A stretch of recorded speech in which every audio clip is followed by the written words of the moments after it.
세 번째 시간이죠.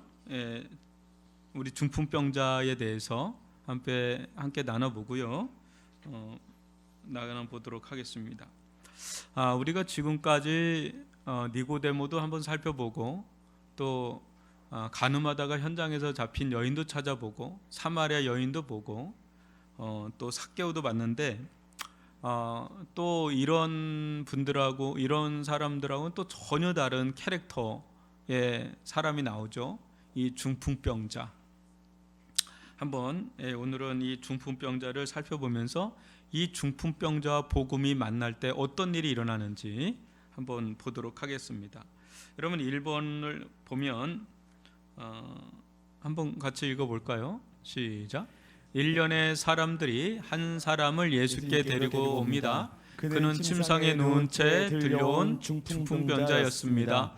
오랜 중풍병에서 고침받고 싶어 온 자에게 예수님께서 무엇이라 말씀하십니까? 그래요. 여러분 혹시 여러분들 주변에 중풍병의 중풍이라 그러죠. 풍 맞았다 그러는데 좀 그런 분을 좀 아시나요? 예전에는 참 많았어요. 지금도 없지 않죠. 좀 있죠. 이 중풍이 참 무섭습니다. 풍 맞았다고 그러잖아요.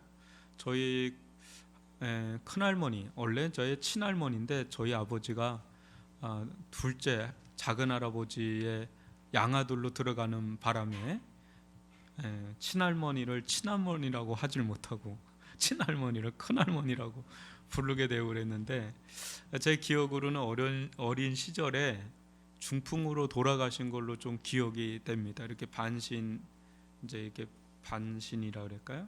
이쪽 이렇게 풍이 와서 그렇게 욕창도 나고 뭐 시골에 그때가 뭐 너무 오래됐으니까 뭐 좋은 그런 시설이 있는 것도 아니고 뭐 그런 기억이 좀 납니다. 여러분 이 중풍병은 뭐 지금도 이렇게 고치기가 쉽지 않아요. 제가 아는 분이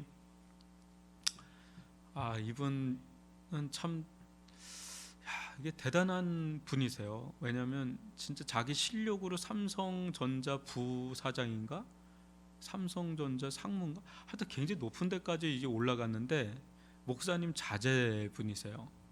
근데 너무 이제 목회를 하시는 걸 보면서 상처를 너무 많이 받은 거예요. 이게 이제 목회가 힘드니까요. 그래서 이분이 안 되겠다. 세상은 성공해야 된다. 이제 돈을 벌어야 된다. 이런 게 너무 강하게 이제 돼서 이제 이분은 서울대 가가지고 승승장구해서 진짜 능력이 탁월한 분이라서 승승장구를 해서 삼성전자 고위 어떤 그런 직책까지 막 올라갔는데, 그 권사님이 참 기도를 많이 하시는 그런 분이세요. 우리 남편 예수 믿게 해달라고 막 이제 워낙에 뭐 전도를 해도 이게 안 되는 거예요. 목사님 아들인데. 그래서 기도도 하고 그러는데 이분이 한 두세 번을 거의 사경을 헤매는 그런 걸 경험을 합니다. 그런데도 안 되는 분은 좀 안 되더라고요. 제가 여기 오기 전에 또 KTX 타고 가다 아산역에서 심장 쇼크가 와가지고 제가 병원에 갔었을 때는 뭐 이렇게 입이 완전히 돌아가고 뭐 사람이 그렇게 명석한 사람이 거의 뭐 이제 그 좀 말도 어눌하고 막 그럴 정도인데도 잘 안 되는 건 또 안 되더라고요. 그러니까 그분이 그 전에 이제 한번 풍도 맞았던 기억이 제가 얼핏 나는데, 하여튼 또 하나님은 또 기가 막히게 치유를 하시고 회복시킨데, 이분은 조금 나지만 하다가 또 그 동안교회라고 여러분 아시나요? 좀 큰 교회인데 그 목사님이 부산까지 와서 신방을 해서 잠깐 교회 나오다가 또 괜찮으면 또 이제 또 자기 할 거 하고 뭐 이러는 좀 고래심줄 같은 분이시죠. 지금은 어떻게 되셨는지 모르겠어요. 하여튼 이 사람이 이게 중풍병인데 이게 조금 심각한 것 같아요. 보시면 이 사람이 2절에 보면 혼자 오는 게 아니라 사람들에 의해서 들것에 들려서 오는 것을 보게 되는데, 이때 이 중풍병자를 데리고 온 친구들이 대단한 겁니다. 그 동료들이 대단한데 이 중풍병자가 딱 왔을 때 예수님의 어떤 반응이 여기서 굉장히 좀 충격적이죠. 뭐라고 그러죠? 2절에 보면 작은 자야 안심하라 내 제사함을 받았느니라. 지금 이제 중풍병자하고는 전혀 엉뚱한 얘기를 하고 있는 거예요.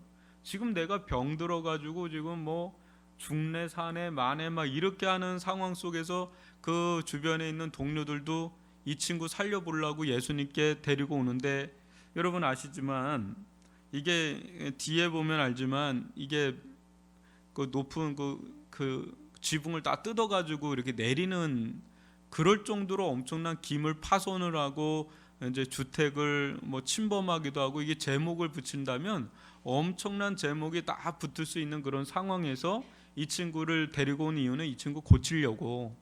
근데 예수님의 반응 자체가 아주 엉뚱한 반응을 하시는 겁니다. 작은 자야 안심하라 내 제사함을 받았느니라. 지금 중풍병자의 상황하고 예수님의 말씀하고 핀트가 안 맞는 거예요. 핀트가 잘 안 맞아요. 그러면 우리 작은 1번을 한번 좀 읽어보죠. 작은 1번을 같이 한번 읽어봅시다. 시작. 예수님께서 중풍을 고쳐주시기 전 죄 용서를 먼저 선포하셨습니다. 중풍병자로서 이 사람이 지은 죄는 과연 무엇일까요? 여기서 이제 작은 자야 그러거든요. 근데 이게 영어 성경에 보면 my son으로 나와요. 나의 아들아 그래요. 나의 아들아 안심하라 그래요. 먼저 이제 안심하라. 그 말은 뭐겠어요? 이 친구가 지금 뭔가 불안함이 있는 거죠. 뭔가 초조함과 불안과 뭔가 이렇게 뭐 그런 게 있는 거예요. 이렇게 두려움도 있고. 그러니까 이제 안심하라 그러는 거지. 아니 마음이 평안한 친구인데 뭐 그런 사람한테 안심하라 그러겠어요? 뭔가 불편함이 있고 뭔가 불안함이 있고 뭔가 두려워하는 느낌이 있으니까 예수님께서 먼저 이렇게 얘기하는 마이선 나의 아들아 이제 안심하라 그렇게 하는데, 왜 이렇게 뭔가 이렇게 불안해했을까?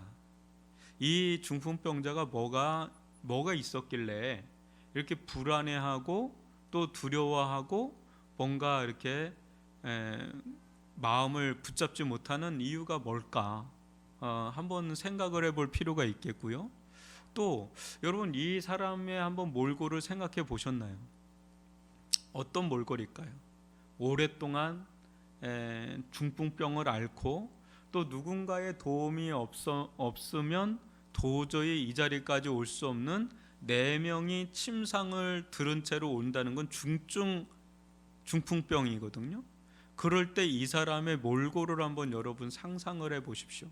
그것도 2000년 전에 잘 먹지도 잘 케어를 받지도 못하는 그런 중풍병자의 모습을 한번 상상을 해보면 제가 볼 때는 지금 우리가 보면 아마 여러분 가까이 가기가 쉽지 않을 거예요. 얼굴은 빼짝 말라서 핏기 하나 없고 시커멓고 그 빼짝 말르고 누더기 같은 옷 입고 이게 산 송장인지 죽은 송장인지 알 수 없는 아마 그런 모습이 아닐까, 뭐 그런 생각을 해봅니다. 그러면서 죽음에 대한 두려움도 있을 수 있겠고요. 또 사람들에 대한 두려움도 있을 수 있겠고요. 그죠? 사람들이 자기를 어떻게 볼까, 또 예수님은 자기를 받아줄까, 뭐 여러 가지 자기 안에 뭐 그런 마음들도 있겠고 뭐 그렇겠죠. 그런데 예수님은 이 사람에게 필요한 건 중풍병이 낫는 건데도 불구하고 지금 무엇을 먼저 선포를 하시냐면 내 제사함을 받았느니라 그래요. 여러분 중풍병자가 어떤 죄를 지을 수 있을까요? 이 중풍병자의 간절한 소원은 남들처럼 죄를 마음껏 지는 게 소원이 아니었을까요? 온몸이 다 그렇게 마비돼 가는 게 이 중풍병의 특징인데, 수족을 놀릴 수 없는 게 중풍병의 특징인데, 이 사람 얼마나 진짜 남들처럼 똑같이 제사함 받아야 될 필요가 있다면 남들처럼 속 시원하게 그냥 죄라도 그냥 두 발로 그냥 두 손으로 화끈하게 죄를 짓고 그냥 제사함 받았다 그러면 참 좋을성 싶은데, 이 사람이 무슨 죄를 지을 수 있을까요? 죄를 지을 수 있을까요? 지금도 누구에게 이렇게 의지해서 이렇게 침상으로 매단 채 올 수밖에 없는 사람이 무슨 죄를 지을 수 있어요? 예? 아유, 역시 영적이십니다. 원래 그 중간 자리가 그런 자리예요. 또 마음의 죄, 마음으로는 죄를 질 수가 있는 거죠. 또 생각으로도, 마음과 생각으로 충분히 죄를 질 수 있겠죠, 그죠? 근데 어떤 죄를 졌을까요? 주로 뭐 다 짓지는 못할 거 아니에요? 근데 마음과 생각으로 무슨 죄를 그렇게 많이 지을까요? 예? 뭐 원망도 있을 거예요, 그죠? 막 누구에 대한 미움도 있을 수 있고 원망도 있을 수 있고, 진짜 그 안으로 들어가면 행동만 안 했을 뿐이지 아마 이것저것 온갖 죄는 다 졌을 수 있어요. 왜? 생각은 살아 있으니까, 마음은 살아 있으니까 아마 원망을 제일 많이 할 수도 있습니다. 내가 뭘 잘못했길래 왜 나한테 이런 형벌을 뭐 하냐, 그런 원망, 또 절망, 또 뭐 누구를 향한 막 미움, 뭐 정죄, 이럴 땐 또 되게 속상하죠. 누가 했던 말이 되게 속상하죠. 나도 너무 힘든데 내 사정도 모르고 말 한마디가 비수처럼 꽂히면 내내 그 사람 또 묵상하면서 이제 또 정죄하고 판단하고 미워하고 증오하고 막 화를 냈다, 막 아마 여러 가지 겉으로는 아마 죄를 진 게 없을 거예요. 죄를 질 수가 없어요. 나도 누구처럼 시원하게 그냥 몸으로 그냥 죄로 화끈하게 내가 지보겠다, 그런 마음이 있겠죠. 근데 그럴지는 못하는데 속으로는 얼마나 많은 그 죄를 지을 수가 있겠는가. 여러분,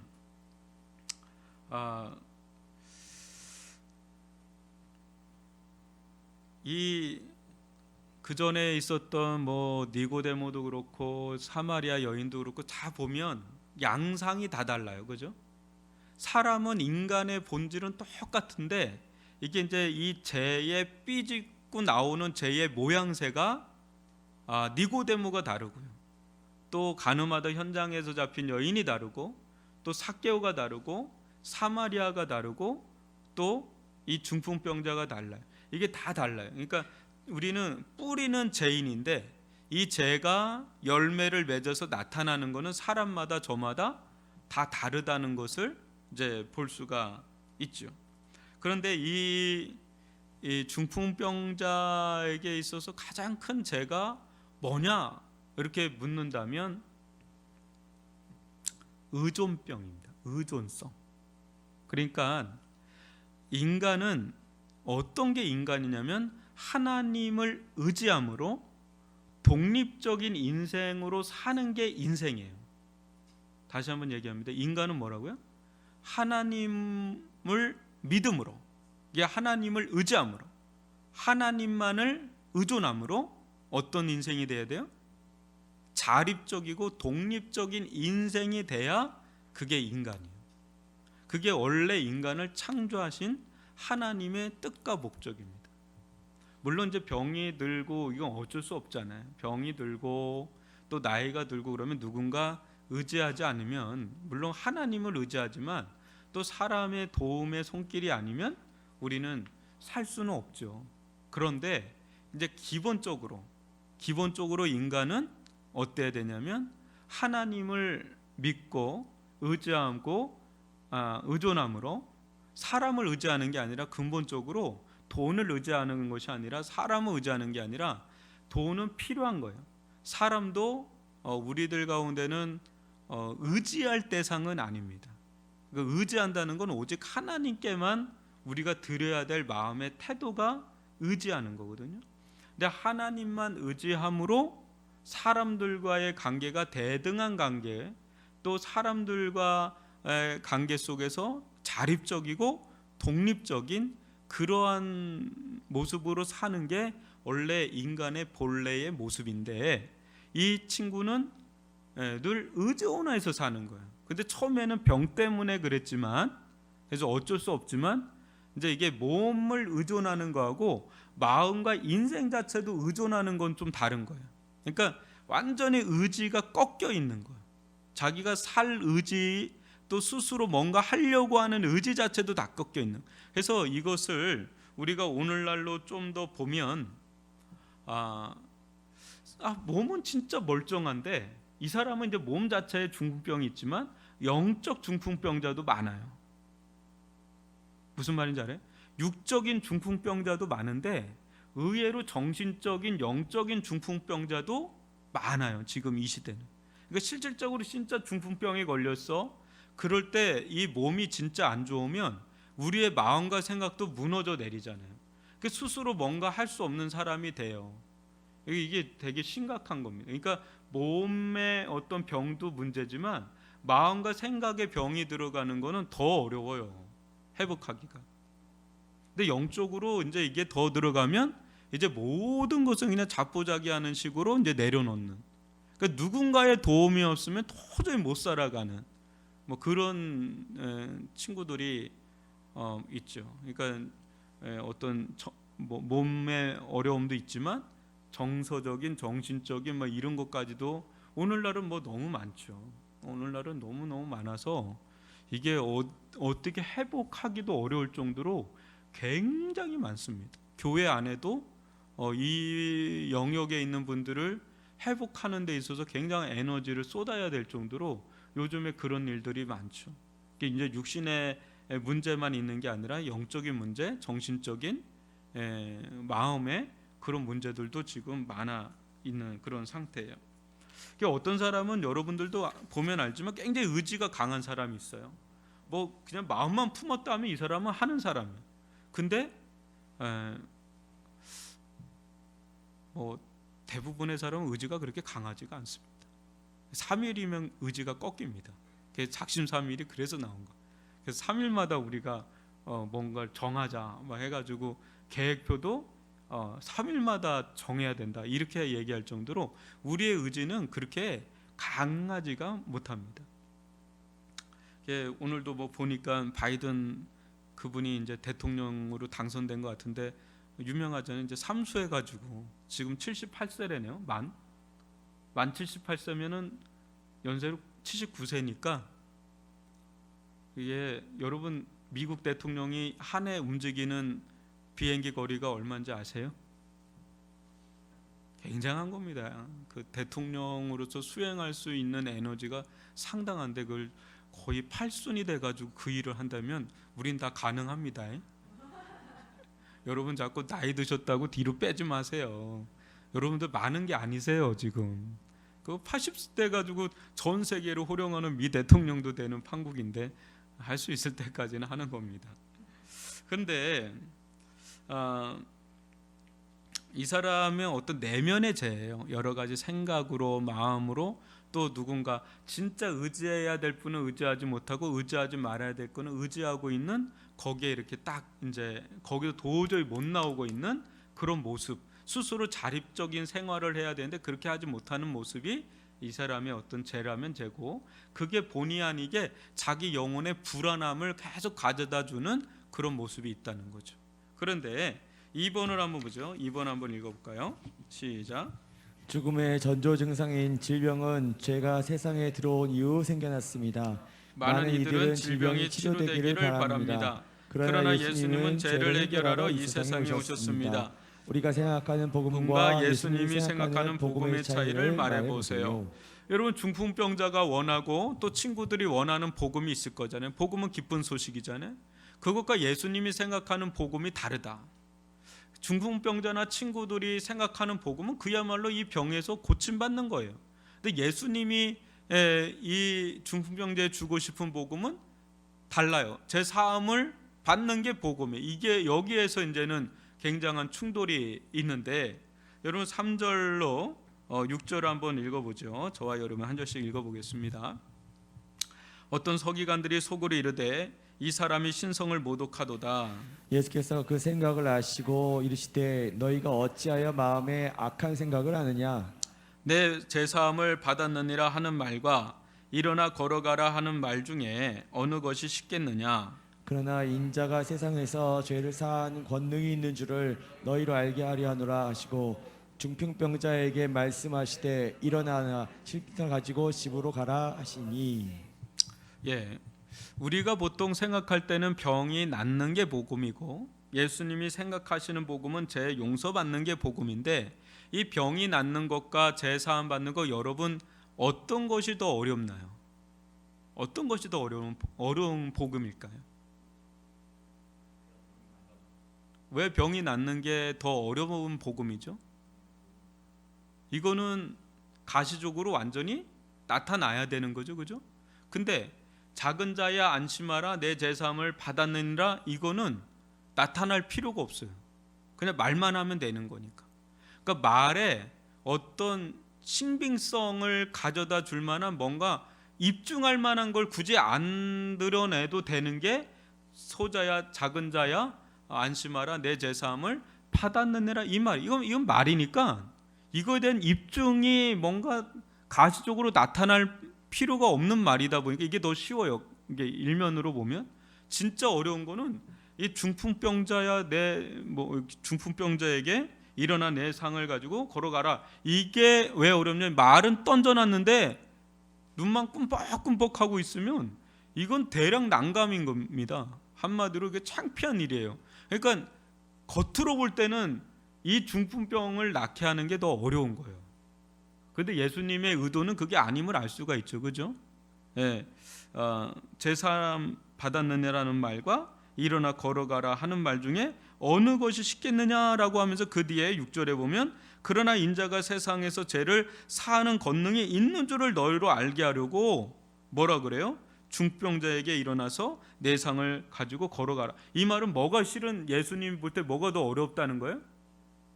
예, 제 사함을 받았다라고 하는 그 말이 실은 더 어렵다는 거예요. 왜? 제 사함을 가져다 주는 권능은 누구만이 가지고 있는 거예요? 하나님만이 가지고 있는 건데, 그것을 행하는 게 실은 더 어렵고 더 쉬운 거는 중병자의 병을 낫게 하는 건데, 이게 실질적으로 일어나면 이제 사람들은 이게 더 어렵게 느껴지기 때문에, 이 어려운 것이 되면 쉬운 거는 당연히 이루어지는 걸로 알고 있기 때문에, 실상은 이게 쉬운 거고 이게 어려운 건데, 사람들은 이게 어렵고 이게 쉽다고 생각해서 지금 예수님은 이제 어려운 걸 내서 쉬운 걸, 여러분 무슨 말인지 알겠죠? 다시 한번 얘기합니다. 사람들이, 우리가 볼 때는 중병이 낫는 게 더 어렵고 제사함을 받았느냐 이게 더 쉬운데, 실제 진짜 어려운 거는 중병을 낫게 하는 것보다 제사함을 얻게 하는 게 더 어려운 거다. 이해 가시나요? 예, 이쯤에서는 이제 이해가 안다 그래야 여러분들의 IQ가 150이 된다고 제가 생각이 드는 거예요. 그런데 예수님께서 먼저 제사함을 받았느니라 하고 나서 지금 이 중풍병자에게 3번도 같이 한번 보시면, 중풍병자에게 뭐라고 그러냐면 일어나 내 침상을 가지고 집으로 가라 그러거든요. 근데 사람마다 예수님이 치유 사건을 베풀 때 어떤 문둥병자에게는 손을 대기도 하고, 또 어떤 사람이 침을 뱉어서 눈을 이겨가지고 하기도 하고, 또 잡아가지고 달리다 굼 하기도 하고 그러는데, 예수님께서 이렇게 치료 행위를 할 때마다 좀 달라요. 근데 이 사람은 어떻게 하냐면, 예수님이 그 침상에서 손을 잡고 이렇게 세우면 좋을 것 같은데 뭐라 그래요? 너 일어나. 네 스스로 일어나 그래. 너 일어나. 네 스스로 일어나. 거기다 하나 더 나가죠. 네 침상, 네가 깔고 있었던 침상 있지. 네가 깔고 있는 침상을 가지고 네가 스스로 가지고 집으로 가라. 이렇게 명령하죠. 이게 좀 달리 하시는 거예요. 그러니까 이런 사람한테는 이렇게, 이런 사람한테는 이렇게 하는데, 이 사람에게는 유독 왜 이렇게 했을까라는 거죠. 유독 왜 너 스스로 일어나서 내 침상을 가지고 내가 그걸 들고 집으로 가라. 왜 그렇게 했을까요? 여러분들 점심 먹은 얼굴들인데 이게 이 사람의 근본적인 문제가 뭐라 그랬어요? 의존성이에요. 의존성. 그러니까 자기는 누군가가 도와주지 않으면 절대 자기는 못한다는 게 아주 처음에는 중풍병으로 인해서 이게 이제 그랬지만 나중에는 이 병이 자신의 내면 세계와 정신 세계와 영의 세계를 다 지배해 버리는 거예요. 그러니까 자기는 아무것도 못하는 사람. 그러니까 누군가가 도와주지 않으면 꼼짝할 수 없는 사람. 근데 이 사람은 이제 실질적으로 중풍병 때문에 그럴 수 있는데 아까도 말한 것처럼 영적인 중풍병자가 있다니까요. 정신적인 중풍병자가 있다니까. 할 수가 있는데 어느 순간인가 거기에 이제 완전히 적응돼 버려서 누군가 도와주지 않으면 나는 아무것도 못해. 누군가 도와주지 않으면 나는 아무것도 못하는 사람이야. 그러니까 의존병이 걸려 있는 거야. 의존병. 그런 사람에게는 예수님은 어떻게 해요? 아이고 그럼 어떡하냐, 내가 도와줘야 되겠다, 아이고 막 이렇게 해서 계속 이렇게 하시는 게 아니라 일어나, 네가 네 스스로 일어나 하고 여러분들 일어나, 여러분 일어나시죠. 졸지 마시고 내 침상, 이 침상은요 이 사람에게 아이덴티티, 이 사람의 정체성을 계속 부여해야 되는 거야. 너는 중풍병자야, 너는 아무것도 못해, 너는 이 침상에 누워있는 자야 하는데 이거는 인간됨을 파괴하는 자리잖아요. 그거를 네가 들고 일어나라. 확 들고. 그럴 때 제사함만 받을 뿐 아니라 그 사람의 인생의 문제까지도 다 회복될 뿐 아니라 어떻게 해야 돼요? 나중에는 자립적인 인생이 되는 거예요. 그 중풍은 났는데 속이 안 나봐요. 그러면 이 사람은 몸은 멀쩡한데 또 아무것도 못하는 그냥 누군가. 그런 대표적인 게 이스라엘이 출애굽하고 나서 그 40년 동안 광야 생활을 하잖아요. 그 광야 생활 동안 노예 근성을 빼는 시간이에요. 하도 400년이 넘도록 그냥 애굽에 노예로 사니까 그 뿌리까지 노예 근성이에요. 그러니까 누가 도와주지 않으면 아무것도 못하고, 그런 사람들의 특징이 원망하고 불평하는 거예요. 왜 안 도와주냐고. 그러니까 이 사람에게 있어서 진짜 이게 제사함을 받는 거는 기본이고, 거기서 복음의 능력이 이 사람에게는 뭘로 나타나야 돼요? 그러니까 죄를 회개하면 회개에 합당한 열매가 나타나야 되잖아요. 그 회개에 합당한 열매가 니고데모나 가늠한 이런 사람하고 또 다른 거예요. 삭개오고. 이 사람은 자립적으로 막 자기가 스스로 독립해서 자립적으로 자기가 할 거를 해 나가는 게 이 사람에게는 이게 제사함 받은 증거가 되고 회개의 열매를 맺는 그런 모습으로 나타나는 겁니다. 오늘날 여러분, 복음은 이렇게 능력이 있어요. 복음은 우리에게 제사함을 가져다 줄 뿐 아니라 어때요? 우리의 실질적인 삶도 생각도 마음도 태도도 이것도 바꿔서 어때요? 자기가 일어나는 거예요. 자기가 주저앉아 있는 자리에서 일어날 뿐 아니라 자기를 계속 내리 누르고 있던 그 침상 있죠? 그 침상을 들고 가고 또 집으로 가는 그런 적극적인 사람, 아주 진취적인 사람, 할 수 있다는 거죠. 근데 여기서 긍정 이렇게 적극적 사고방식 그런 얘기가 아니라 하나님을 의존함으로 자기가 독립적이고 자립적인 그런 사람으로 서게 만드는 게 복음의 능력이다. 그래서 이 복음이 이 조선 땅에 들어왔을 때 산업공비라는 게 있잖아요. 우리나라는. 그러니까 이렇게 천하고 이렇게 했던 그런 노비들은 자기의 인생에 대해서 이제 자기의 인생을 다 거길로만 그냥 한계를 줘요. 나는 여기까지, 난 노비니까. 근데 복음이 들어가면 여인들도 마찬가지. 조선 시대에 그냥 그 남자하고 같이 합석할 수 없었던 이런 여인들 가운데 복음이 들어갔을 때 그때 그들은 완전히 생각의 전환이 일어나고 삶의 변화가 일어나고 아주 적극적으로 자기가 인간으로서 본연의 자리로 돌아오는 회복의 역사가 일어났단 말이죠. 여러분, 하나님은, 예수님은 여러분들에게 먼저 주고 싶은 말이 소자야, 작은 자야, 안심하라. 안심하라.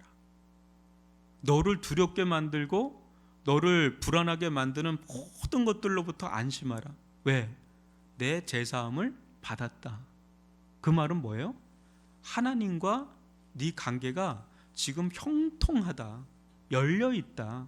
하나님은 너를 용서하시고 너를 사랑한단다. 그리고 너는 my son이다. 사람들은 어떻게 볼지 또 너는 너를 어떻게 볼지 모르지만 나는 너를 볼 때 내 아들로 본다. 그러면서 제사함을 허락하시고 그 다음에 어떻게 해요? 일어나. 내 침상을 가지고 걸어가라. 이 말은 뭐예요? 너 할 수 있어. 너 나를 믿음으로 나를 믿고 할 수 있어. 그 말을 하는 거예요. 너 죽을 것 같은데 아니야. 너 할 수 있어. 일어날 수 있고 또 그 침상을 들고 걸어갈 수 있어. 너를 무겁게 내리누르는 침상이 뭐니? 네가 그거 들 수 있어. 근데 네 힘으로 드는 게 아니라 나를 믿음으로 내가 힘을 줄게. 너 일어날 수 있는 힘을 내가 줄게. 그러니까 일어나. 이렇게 하는 거예요.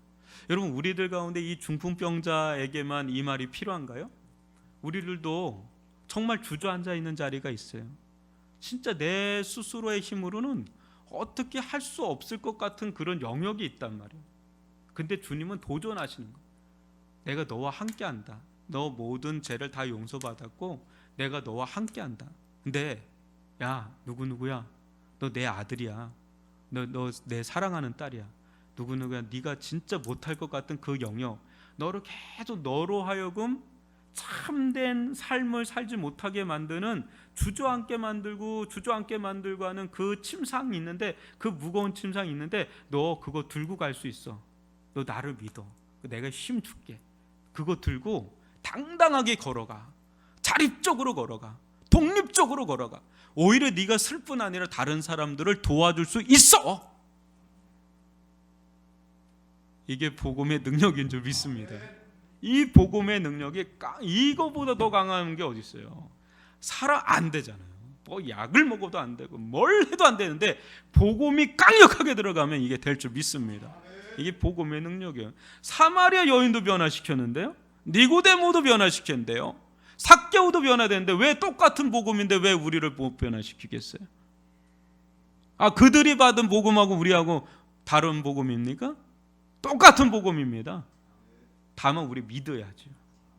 믿고 예수의 능력이, 예수의 생명이, 예수의 제사함의 은혜가 우리들을 주장할 때 진짜 사람다운 사람이 되는 줄 믿습니다. 그래서 미국이란 나라가 쓴 거예요.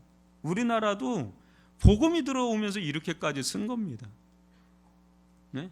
그래서 이 복음은요, 그냥 탁상공론에 있는 게 아니에요. 진짜 실질적인 거다.